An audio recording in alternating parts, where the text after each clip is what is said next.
Om Birla is declared elected as the Speaker of this House.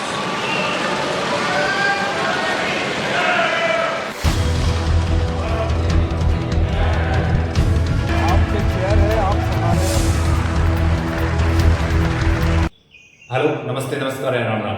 Welcome to our YouTube channel. आज हम बात करने वाले हैं 18वीं लोकसभा के अंदर इन तीन महत्वपूर्ण संवैधानिक पदों के बारे में। वो है प्रोटेम स्पीकर यानी सामयिक अध्यक्ष, स्पीकर यानी लोकसभा अध्यक्ष एंड डेप्यूटी स्पीकर लोकसभा उपाध्यक्ष के बारे में। इन तीन शब्दों के बारे में अब हाल ही में बहुत बार न्यूज के बारे में सुना होगा। भारतीय संविधान के अनुच्छेद 94 के अनुसार लोकसभा अध्यक्ष अपने पद का इस्तीफा नई लोकसभा की पहली बैठक से कुछ ही समय पहले देते हैं। यानी पिछली लोकसभा भंग हो जाती है लेकिन लोकसभा अध्यक्ष इस्तीफा नहीं देते, बल्कि तब देते हैं जब नई लोकसभा का गठन हो जाता है और उसकी पहली बैठक होती है। उदाहरण के लिए 17वीं लोकसभा 2019 से 2024 के बीच में ओम बिरला लोकसभा अध्यक्ष थे। उन्होंने इस्तीफा 24 जून 2024 को जब नई लोकसभा 18वीं लोकसभा का पहला सत्र शुरू हुआ उसके दौरान दिया था। इसका मतलब जो स्पीकर का पद होता है, अध्यक्ष का पद होता है, वो लगातार जारी रहता है जब तक कि नई लोकसभा का गठन नहीं हो जाता है। तब आपके मन में एक सवाल खड़ा होता है कि जब नई लोकसभा की पहली बैठक हो रही होती है तब उसकी अध्यक्षता कौन करता है। तब वहां पे एक हमारे सामने एक पद सामने आता है जिसको हम प्रोटेम स्पीकर कहते हैं या सामयिक अध्यक्ष या अस्थायी अध्यक्ष के नाम से जाना जाता है। जैसा कि आप जानते हैं अनुच्छेद 99 के अनुसार जो संसद के सदस्य होते हैं उन्हें शपथ भारत के राष्ट्रपति या राष्ट्रपति द्वारा नामित व्यक्ति द्वारा तीसरी अनुसूची के प्रारूप के तहत दिलाई जाती है।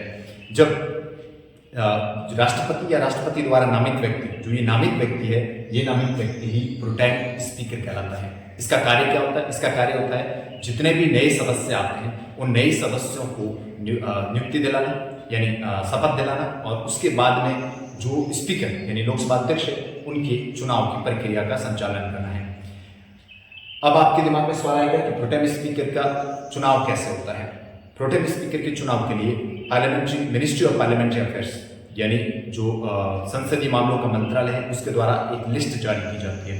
उस लिस्ट में उन एमपीज का नाम होता है, उन लोकसभा सदस्यों का नाम होता है जो सर्वाधिक बार लोकसभा में चुने गए हैं। 17वीं लोकसभा से पहले यह था कि ऐसा सदस्य जो राज्यसभा और लोकसभा दोनों में मिलाकर के सर्वाधिक बार चुना गया है उसे प्रोटेम स्पीकर बनाया जाता था। लेकिन 17वीं लोकसभा के बाद नियम यह है कि जो सदस्य लोकसभा में सर्वाधिक बार चुना गया है उसे प्रोटेम स्पीकर की लिस्ट जारी होती है और ये लिस्ट प्राइम मिनिस्टर के पास जाती है। प्राइम मिनिस्टर फिर तय करता है कि इस लिस्ट में से किस व्यक्ति को प्रोटेम स्पीकर नियुक्त करना है।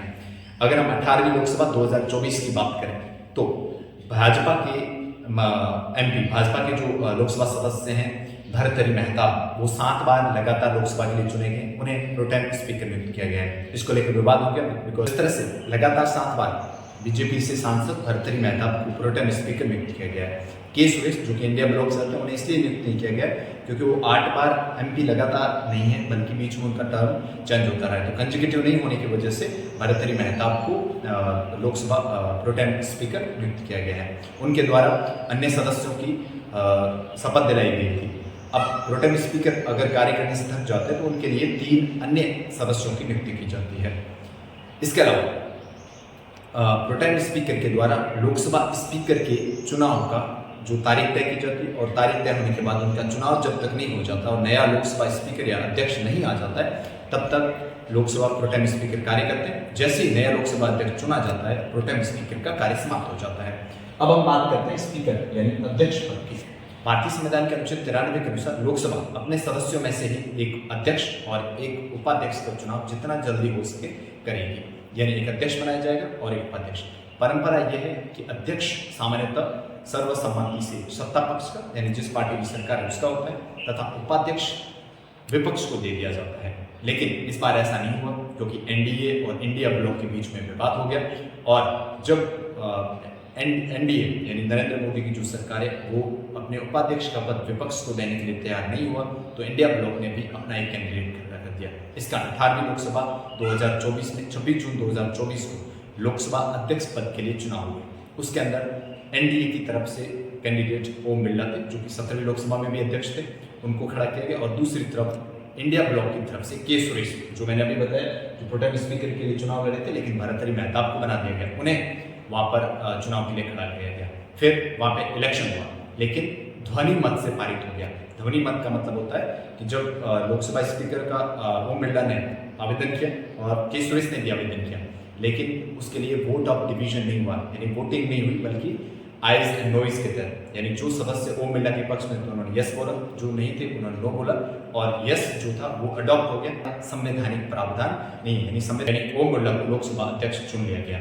आपको ये ध्यान रखना है कि 2024 में जो चुनाव हुआ है इसमें ध्वनि मत से पारित हो गया। इसके अंदर वोट डिवीजन नहीं किया, यानी पर्चियों में वोट नहीं दिए गए थे, बल्कि ध्वनि मत से ओम बिरला को अध्यक्ष बना दिया गया है। इस तरह से ओम बिरला ऐसे स्पीकर बन गए हैं जो लगातार 2 बार लोकसभा अध्यक्ष चुने गए हैं। इससे पहले बलराम जाखड़ एकमात्र ऐसे लोकसभा अध्यक्ष हैं जो 2 बार लगातार चुने गए थे। वो 1980 से 1989 तक लोकसभा के अध्यक्ष रहे, और अब तक का सर्वाधिक लंबा कार्यकाल लोकसभा अध्यक्ष के रूप में बलराम जाखड़ के नाम है। और ओम बिरला दूसरे ऐसे सदस्य हैं या एमपी हैं जो लगातार दूसरी बार आपके लोकसभा स्पीकर के पद पर सुशोभित हो रहे हैं। अब आपके मैं जहन में एक सवाल आएगा, क्या इससे पहले कभी ऐसा हुआ है कि जो लोकसभा अध्यक्ष के लिए चुनाव है? यस, ऐसा हुआ है। पहली जो लोकसभा थी उसमें जो जीवी मावलंकर जो अध्यक्ष बनाए गए थे उनका भी चुनाव हुआ था।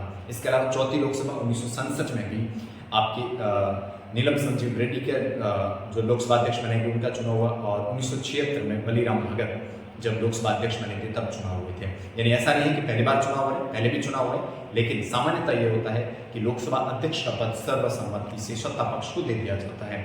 अब बात कर लेते हैं डेप्यूटी स्पीकर यानी लोकसभा उपाध्यक्ष की। 11वीं लोकसभा के बाद में डेप्यूटी स्पीकर यानी उपाध्यक्ष का जो पद है वो विपक्ष को दे दिया जाता है। ये परंपरा है। पहली बार 1956 में जवाहरलाल नेहरू के द्वारा सरदार हुकम सिंह का नाम, जो कि शिरोमणि अकाली दल पंजाब से आते थे, जो कि विपक्ष थे, क्योंकि उस वक्त सरकार कांग्रेस की थी तो ये विपक्ष में आते थे। सरदार हुकम सिंह का नाम उपाध्यक्ष के लिए रखा था, यानी उपाध्यक्ष को विपक्ष को उपाध्यक्ष का पद देने की परंपरा नेहरू जी से चल रही थी। लेकिन 11वीं लोकसभा के बाद ये ठोस रूप से लागू होगी और उपाध्यक्ष का पद विपक्ष को दिया जाता था। लेकिन 17वीं लोकसभा 2019 से 2024 के बीच में किसी भारतीय इतिहास में पहली बार ऐसा हुआ कि किसी भी व्यक्ति को उपाध्यक्ष नियुक्त नहीं किया गया था। ये संविधान का उल्लंघन था, क्योंकि अनुच्छेद 93 के अनुसार लोकसभा द्वारा अपने सदस्यों में से एक अध्यक्ष और एक उपाध्यक्ष की नियुक्ति की जाएगी। अब 2024 में देखना होगा क्या नरेंद्र मोदी की सरकार, जो कि एनडीए की गठबंधन वाली सरकार है, क्या ये उपाध्यक्ष का पद परंपरा जो 11वीं लोकसभा से बनी हुई है उसके अनुसार विपक्ष को देती है, या अपना उम्मीदवार या अपने एनडीए के जो घटक दल है उनके साथ जाता है? ये देखने वाला समय बताएगा। अब आपको जब डेप्यूटी स्पीकर नियुक्त कर दिया जाएगा उसकी जानकारी देते हैं। ये जानकारी थी यानी प्रोटेम स्पीकर और डेप्यूटी स्पीकर के बारे में। ये पद न्यूज में है, आप एग्जाम के हिसाब से आपको उनको याद रखना चाहिए ताकि क्वेश्चन बने। आपको ये ध्यान रखना है ओम बिरला लगातार दूसरी बार लोकसभा अध्यक्ष बने। इसके अलावा प्रोटेम स्पीकर जो पद है इसका संविधान में कहीं पर भी वर्णन नहीं है, ये लोकसभा की हैंडबुक में वर्णन है। इसलिए आपको अगर स्टेटमेंट आता है कि प्रोटेम स्पीकर का पद संवैधानिक पद है, ये गलत स्टेटमेंट है। संवैधानिक पद नहीं है। संविधान में सिर्फ स्पीकर और डेप्यूटी स्पीकर अध्यक्ष और उपाध्यक्ष का वर्णन है, वो भी अनुच्छेद 93 के अंदर वर्णन किया गया है। आई होप आपको वीडियो पसंद आया होगा। अगर पसंद आए तो वीडियो जरूर शेयर कर दीजिएगा, चैनल को सब्सक्राइब कर लीजिए। ऐसे और वीडियोस के लिए और पॉलिटिकल केस स्टडीज के लिए हमारे चैनल से जुड़िए। Thank you very much.